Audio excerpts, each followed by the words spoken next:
Just batch. Chiffy. Where learning is free.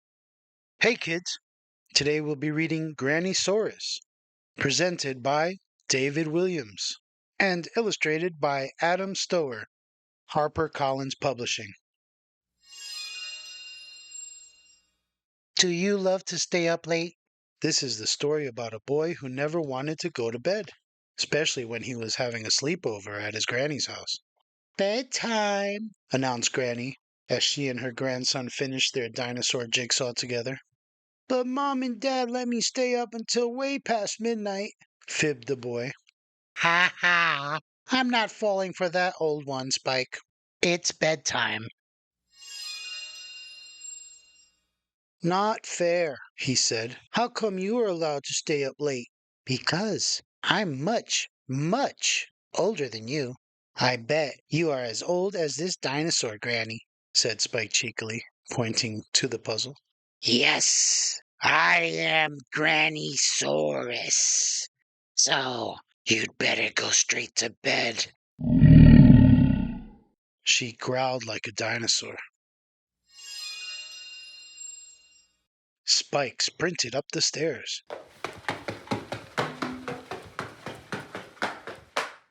Dived into his pajamas and leaped into bed. Grannysaurus is starving.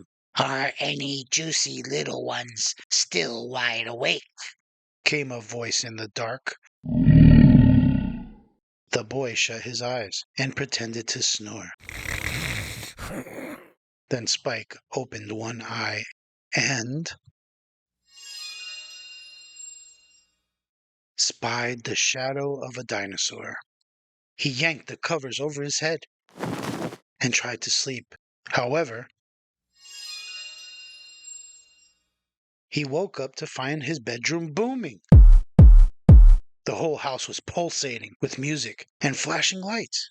So he tiptoed down the stairs and opened the living room door.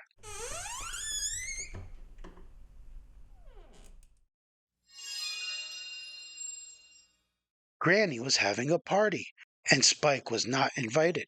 It was a dino disco. Grannysaurus was behind the decks,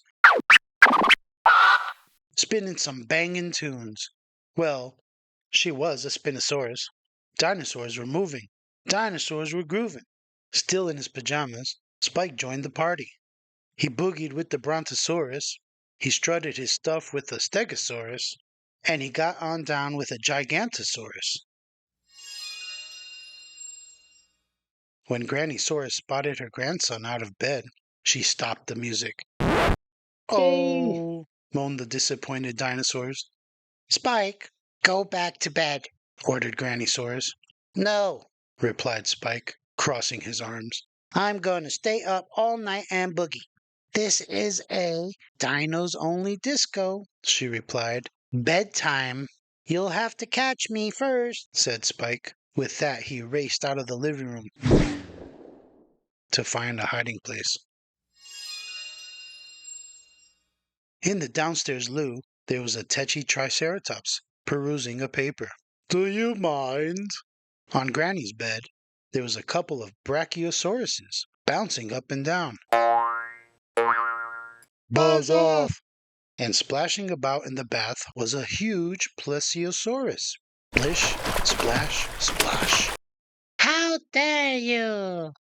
So Spike raced back to the living room.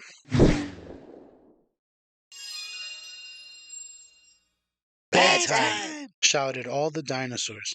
Never! Replied Spike, though he was feeling more than a little tired.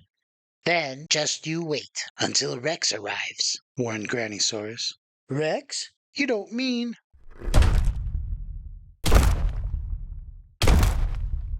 Grannysaurus nodded and grinned. The whole house began to shake. Rattle! Spike looked out of the window to see a huge Tyrannosaurus Rex lumbering down the road. Being a T-Rex, he was far too big to fit through the front door. Instead, Rex burst, smash, through the wall. Half the house fell in, as dust exploded everywhere. Kaboom!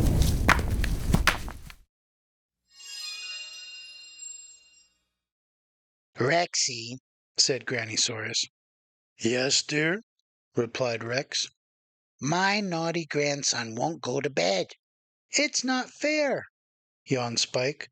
I want to stay up all night and party. You heard your Grannysaurus. Bedtime. Rex reached down to pick up the boy, but Spike was too quick. He charged up the stairs before leaping onto Rex's head. You can't catch me now, he exclaimed. When Grannysaurus stomped up the stairs to grab him, Spike surfed down the dinosaur's back. Woohoo! Send him to bed, Rex, called out Grannysaurus. Right you are. When Spike reached the end of the dinosaur's tail, Rex flicked it. Whip! The boy was shot into the air. Spike soared high up into the night sky. Oops, muttered the T-Rex as they all watched him go. The dinosaur had flicked his tail so hard that Spike zoomed all the way around the moon. Whiz! Before tumbling back to Earth. No!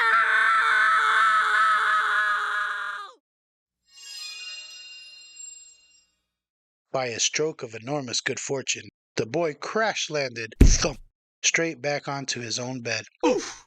Now go to sleep, called up all the dinosaurs. Not fancying another lap around the moon, Spike yanked the covers over his head and shut his eyes tight. In a moment, he was in a deep, deep sleep. From that day on, Spike went to bed ridiculously early. He was determined to be fast asleep before the dinosaurs came out to play for the night. As should you. So come on now. Bedtime. Thank you for listening. That's Grannysaurus. Hope you enjoyed. If you want to hear more stories, please hit the like button and subscribe. Thank you. Just watch TV. Where learning is free.